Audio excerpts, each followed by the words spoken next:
Okay, let's dive right into this explainer. Today, we're looking at something literally every single organization wrestles with: web performance. When we think about upgrading our online presence, the gut instinct is almost always to just tear everything down and start from scratch.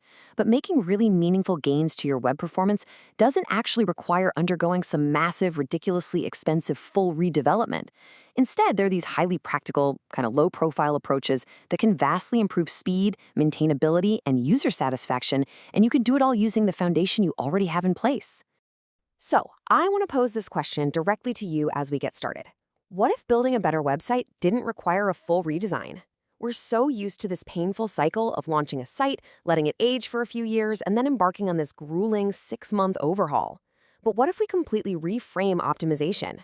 Today, we're shifting our focus away from those massive overhauls and looking strictly at highly effective under-the-radar tweaks that you and your team can actually implement right now. Look, we all know the obvious best practices, right? Clean code, responsive design, solid SEO. Those are absolutely essential, sure. But honestly, they're just table stakes at this point. Pretty much everyone is doing them. The real magic, though, lies in the low-profile approaches. These are the subtle little tricks that fly completely under the radar, but deliver massive, meaningful gains without forcing your team to rebuild the whole shebang from the ground up. To make this as clear and actionable as possible, our journey today goes from the surface to the core. We'll start on the outside with what users actually interact with, then dig progressively deeper into the code, and finally look at the deployment. Section 1. Designing the surface. Taking a content-first approach to design decisions is frankly a total game changer. Instead of starting with those aesthetic placeholders, those generic lorem ipsum boxes that look really pretty but mean absolutely nothing, you really have to start with content hierarchy. When you prioritize typography, spacing, and imagery based on the actual information density you need, something incredible happens. Building around your actual content leads directly to faster construction and creates much more accessible pages across all devices.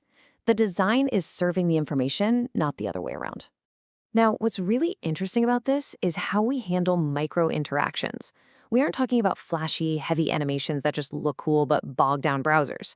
We're talking about purposeful feedback.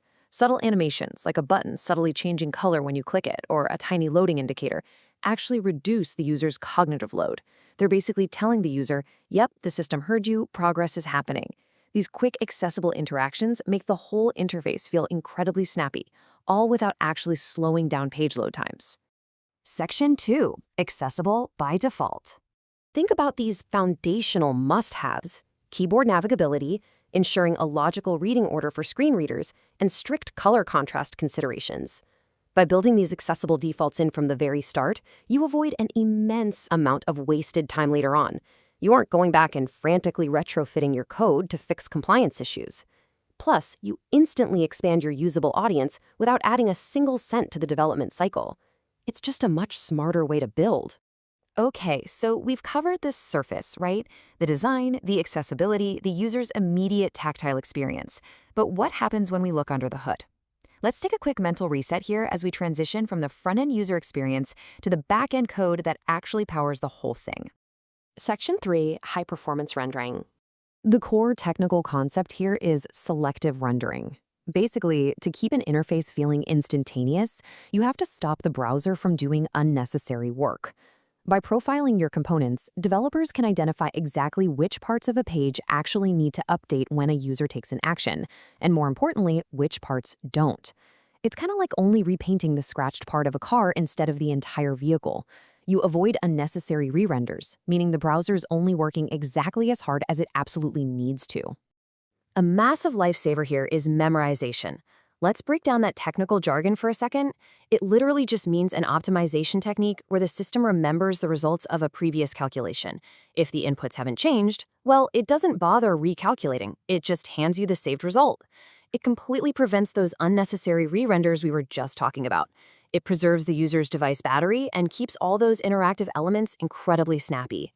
The second huge technique is windowing.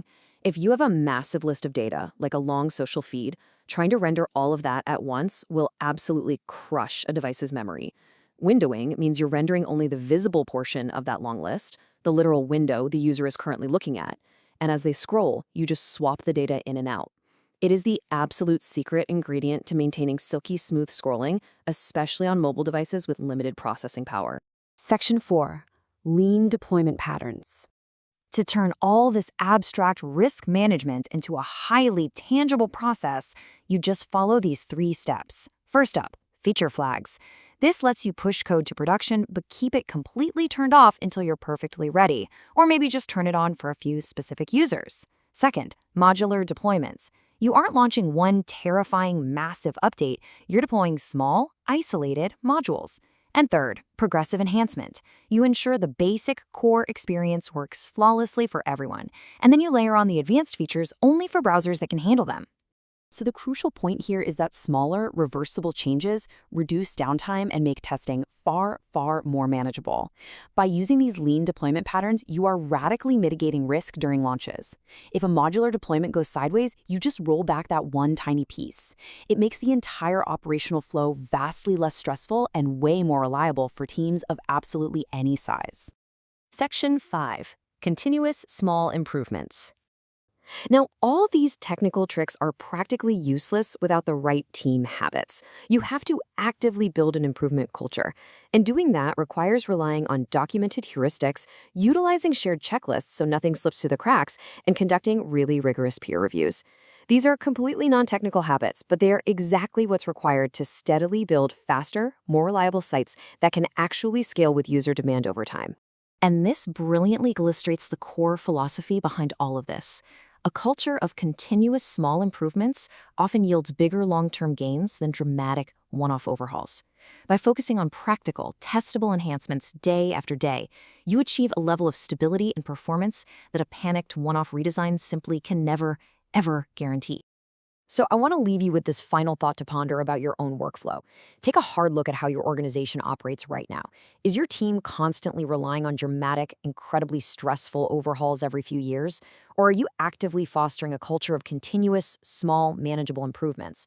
The tools, from purposeful microinteractions to selective rendering to feature flags, they're all right there waiting for you. It's just a matter of deciding which approach you want to take starting today. Thanks so much for joining me for this explainer, and I'll catch you next time.